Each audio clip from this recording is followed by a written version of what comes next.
দলমত ও ধর্ম নির্বিশেষে সব মানুষের নিরাপত্তা নিশ্চিতে ভারতের প্রতি আহ্বান জানিয়েছেন জামায়াতের আমির ডাক্তার শফিকুর রহমান। 7 দিনের জাপান ও থাইল্যান্ড সফর শেষে দেশে ফিরে হজরত শাহজালাল আন্তর্জাতিক বিমানবন্দরে সংবাদ সম্মেলনে এসব কথা বলেন তিনি।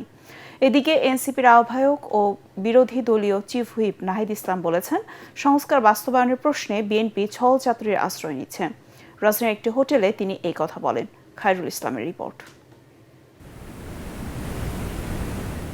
এক সপ্তাহ পর জাপান থেকে দেশে ফিরেছেন জামায়াতের আমির ডাক্তার শফিকুর রহমান। 7 দিনের সফর শেষে শাহজালাল আন্তর্জাতিক বিমানবন্দরে সংবাদ সম্মেলন করেন তিনি। সফরে দেশটির গুরুত্বপূর্ণ ব্যক্তিদের সঙ্গে সৌজন্য সাক্ষাৎ ও মতবিনিময় সভার নানা বিষয় তুলে ধরেন বিরোধী দলীয় এই নেতা।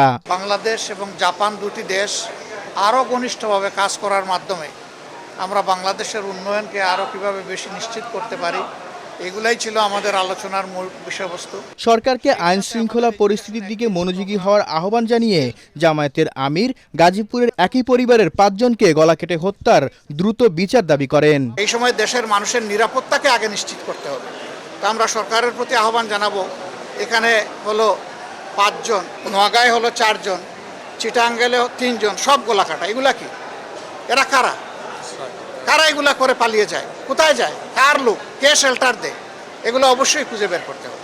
সম্প্রতি বিধানসভা নির্বাচন কেন্দ্র করে বিশেষ কোনো ধর্ম বা দলকে টার্গেট করে অত্যাচার না চালাতে ভারত সরকারের দৃষ্টি আকর্ষণ করেন ডাক্তার শফিকুর রহমান। বলেন, সব ধর্মের সমান নিরাপত্তা, সীমান্ত হত্যা সহ পুশিন পর্যালোচনা করছে জামায়াত। ইসলাম ধর্মকে সেখানে আইডেন্টিফাই আলাদা করা হবে কেন? তাদের দেশের তো সংবিধান হলো ধর্মনিরপেক্ষ সংবিধান। আমরা ইন্ডিয়া সরকারের প্রতি অনুরোধ জানাবো, বিশেষ কোনো ধর্ম, বর্ণ কিংবা গোত্রকে যেন টার্গেট করে কারো কোনো ক্ষতি সাধন করা না হয়। আমরা এটা তাদের প্রতি আহ্বান জানাবো। এদিকে রাজধানীর একটি হোটেলে সংস্কার প্রক্রিয়া অচল অবস্থা ও করণীয় বিষয়ক সংলাপে বিদেশি কূটনৈতিকদের সঙ্গে মতবিনিময় সভা করে এনসিপির আহ্বায়ক ও বিরোধী দলের চিফ হুইপ নাহিদ ইসলাম বলেন, সংস্কার বাস্তবায়নের প্রশ্নে বিএনপি ছলচাতুরির আশ্রয় নিচ্ছে। সরকার বা বিএনপি একটা ছলচাতুরি করছে। তারা জুলাই সনদকে জুলাই আদেশ বা গণভোটের সাথে একটা বাইনারিতে নিয়ে গেছে এবং তার উপরে স্থান দিচ্ছে। তারা বলতেছে জুলাই সনদ করবে বা সংস্কার করবে বা অধ্যাদেশ যেগুলো ল্যাপস হয়েছে সেগুলো তারা নিয়ে আসবে, কিন্তু কবে নিয়ে আসবে, কিভাবে আনবে, কতদিনে হবে, এটা আমরা ক্লিয়ার না। প্রয়োজনীয় প্রাতিষ্ঠানিক সংস্কার না হওয়ায় জনগণ প্রত্যাশিত সুফল থেকে বঞ্চিত হচ্ছে বলেও জানান নাহিদ ইসলাম।